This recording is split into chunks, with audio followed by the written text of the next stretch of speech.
मरता था जिन होठों पर वो बिकने लगे हैं नोटों पर।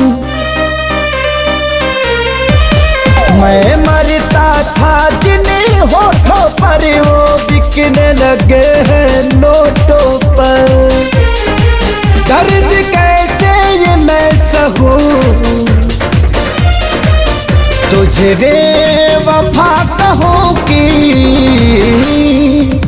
कुछ यार कहूं, कुछ यार कहूं। तुझे बेवफा कहूं